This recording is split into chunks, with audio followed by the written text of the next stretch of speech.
मैंने भी रोका था, बहुत बार रोका था कि ये मेरी सबसे बड़ी गलती है। सबने रोका था कि सबने नहीं है रोका था, सही, नहीं है सबने सही, रोका लेकिन था, मैं मैंने भी इतनी रोका था, ज्यादा इनको मैंने भी रोका था भाई।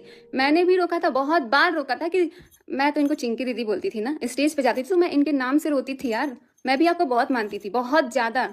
लेकिन यही हमारी सबसे बड़ी गलती हुई। और आपने ना पता नहीं मेरा किस चीज का फायदा उठाया है। आपने ये तक बोला है कि तुम्हारी बीवी में क्या है, तुम्हारी बीवी में क्या है, तुम्हारी बीवी में तो कुछ नहीं है। आपने मेरी कमियां दिखाई।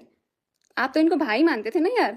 मैं आपको खुद अपनी बात बोलने आती थी कि चिंकी दीदी ये बात, चिंकी दीदी वो बात। मैं कितना आपको मानती थी, आप समझ रहे हो। लेकिन जब मुझे लगा कि भाई ये रिश्ता मुझे सही नहीं लग रहा है, ये जो भाई बहन का जो बात चल रहा है ना, जब आप बार बार इनको फोन करने लग जाते थे, बार बार फोन आता था, मैं खुद देखती थी यार, बार बार फोन आता था।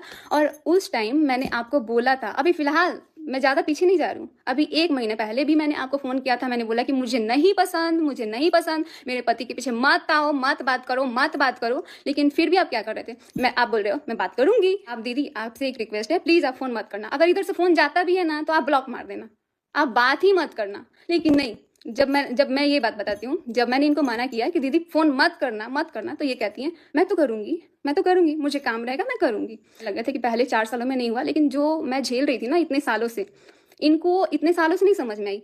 इतने सालों से इन्होंने नहीं बोला कि भाई बहन ठीक है, मनीषा मना करी तो मैं दूर हो जाती हूँ। आज ये जो पूरा इज्जत का धजिया उड़ रहा है ना, तब आके बोल रही है कि भाई मनीषा तो खुश रहे।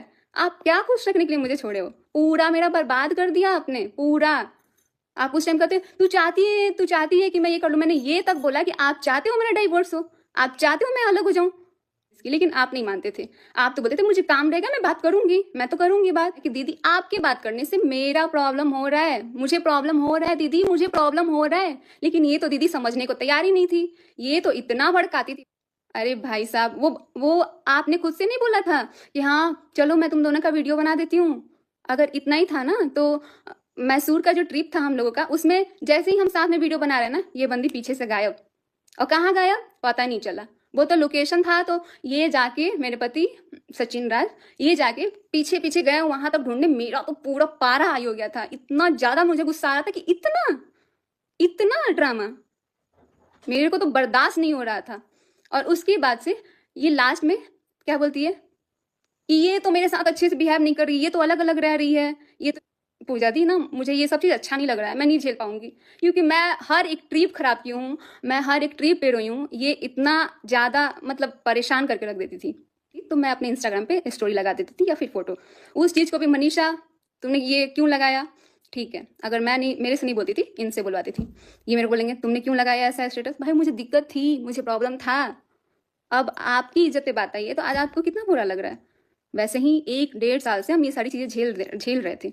अगर इतना अच्छे से बोल दी होती ना तो आज ये जो कचड़ा भाई बहन वाला भी हो रहा है ना, भाई बहन का तो रिश्ता मैं तो अपनी जिंदगी में कभी राखी नहीं बांधूंगी अपने भाई को, सच बता रही हूँ।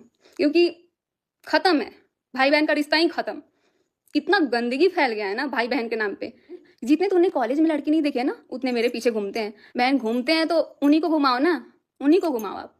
मामले अच्छा, को मैं रिक्वेस्ट कर रही हूँ कि आगे मत बढ़ाइए, क्योंकि इनके रिक्वेस्ट करने से हम आगे नहीं बढ़ाएंगे, ठीक है। लेकिन मैंने भी इनसे बहुत रो रो के रिक्वेस्ट किया था कि मत बात करना, मत बात करना, मेरा डिवोर्स हो जाएगा इस चीज से, मेरा घर टूट जाएगा। उसके लिए कितना लड़ाई हुआ। इसके पहले भी ना मैं अपनी सासू माँ से ये सारी चीज जब बताई थी ना, तो कहती है पति पत्नी के बीच, पति पत्नी का रिश्ता किसी तीसरे की वजह से खराब नहीं होता है। प्रूफ दो तीसरे की वजह से खराब नहीं होता है, मुझे इसका प्रूफ चाहिए।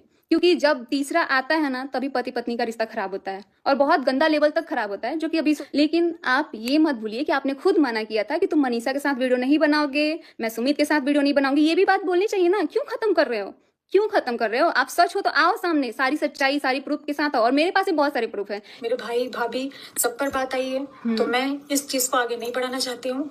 सब पे बात आई है तो नहीं बढ़ाना चाहती है, सब पे बात नहीं आती तो इनको बढ़ाना था मैटर को। घर आकर आपका महल देखकर मैं इनका बात देखती सुनिए रही। ध्यान से। तो मैंने आपकी जो मेहनत की कमाई है, मतलब जो आपने मेहनत से कमाया इतनी कम उम्र में और इतना अच्छा घर बनवाया ना, मैंने उसकी तारीफ करी थी। ये तो ऐसे कर्जे के महल मुझे नहीं चाहिए। आप बोल रही हैं कि कर्जे का महल नहीं चाहिए। आपको कर्जे का महल दे कौन रहा है, आपको लग रहा है कि मैं देने दूंगी आपको। आप लेने के लिए सोच भी कैसे सकते हो। आप तो साफ साफ इसमें बोल रहे हो कि मुझे कर्जे का महल नहीं चाहिए। कौन देने जा रहा है कर्जे का महल, कौन देने जा रहा है। आप खुद आ रही हो। से प्रार्थना करती हूँ कि ईश्वर आपको भी बेटी दे। हाँ दे, मुझे बेटी दे, लेकिन नहीं देने दिया ना, मना कर दिया गया, नहीं हुआ बच्चा मेरा। बहुत, अरे बाप रे, सुमित महल को मेरे पति ने फोन किया तो इनको बहुत दर्द था भाई। दर्द हुआ ना, अपने टाइम दर्द हुआ ना। वैसे मेरे से जो 1 साल से छीन के रखी थी ना, उतना उतना मतलब घुसा रहे हो दिमाग में, इतना घुसा रहे हो कि उसका दिमाग इधर से ना इधर घुमा दियो। मुझे भी पता है जिससे मैंने शादी किया था ना, वो इंसान कैसा था। और आज ये जो भी हुआ है ना, सिर्फ एक औरत की वजह से हुआ है। सिर्फ सच को दबाया गया। मैं जब भी इनको बोलती थी ना, कहती थी तुम्हारी हिम्मत कैसे हुई मेरे पे एलिगेशन लगाने की, तुमने शक कैसे कर लिया मेरे ऊपर, शक कैसे कर लिया। उनके परिवार को घसीटा। उनके परिवार को घसीटा, इनको बहुत दुख है। सुमित महल को घसीटा, इनको बहुत दुख है। लेकिन इसने हमारी फैमिली